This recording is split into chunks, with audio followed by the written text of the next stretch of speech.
សម្រាប់បងប្អូនដែលមានទូរស័ព្ទជាប់ iCloud ហើយចង់យកទៅប្រើប្រាស់សម្រាប់មើល YouTube ឬមួយក៏ check ឯកសារនៅលើអ៊ីនធឺណិតលេង Facebook សូមមើលវីដេអូនេះដល់ចប់ណា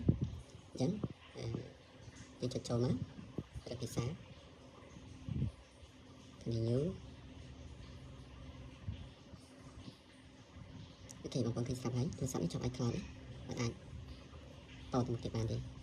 អញ្ចឹងយើងចូលទៅកាន់ shortcut ណាមិនចូលទៅកាន់ shortcut យើងវាយ icloud.com/shortcut វា select ចឹងមកគឺ open link អូខេយើងចូលមកកាន់ shortcut ហើយអញ្ចឹងយើងចុចសញ្ញាបូកនេះមកយើងជ្រើសរើស action ណាមួយឧទាហរណ៍ខ្ញុំជ្រើសយក open app ជ្រើស app ណាមួយមករើស app store ដល់ចឹង shortcut ទាំងអស់នេះគឺយើងបង្កើតតែយើងចូលទៅប្រើប្រាស់បានទេ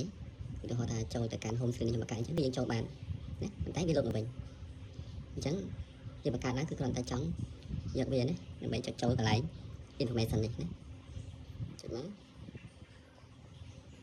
តោះមកយើងយក shortcut ហៅចុច head នឹងហើយដល់ត្រង់នេះយើងចុចសញ្ញាកែវយឹតនេះចុចស្វែងរកយើងមានពាក្យថា Android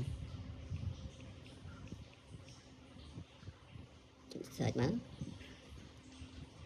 ដល់ត្រង់នេះយើងចុចត្រង់ move from Android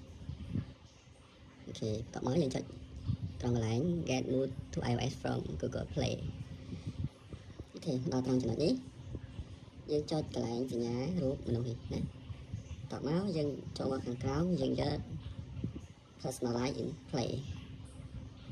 អូខេដល់ត្រង់ចំណុចនេះយើងចុចកន្លែងសញ្ញាបាច់ណាដល់នេះមកតោះមកយើងចុច Google search អូខេដល់ Google search យើងអាច search បានគ្រប់យ៉ាងហើយណាចង់ search អី search ទៅយើងចង់ចូល Facebook អូខេហើយ username ហើយ password យើងចូលទៅ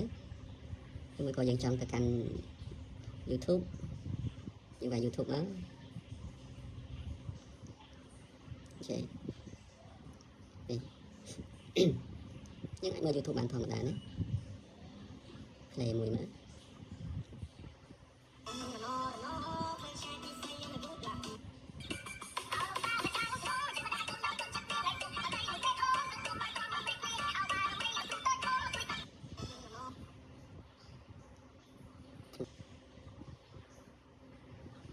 ចឹងបងប្អូនអាចសាកបងតាមវិធីនេះបានណាអរគុណ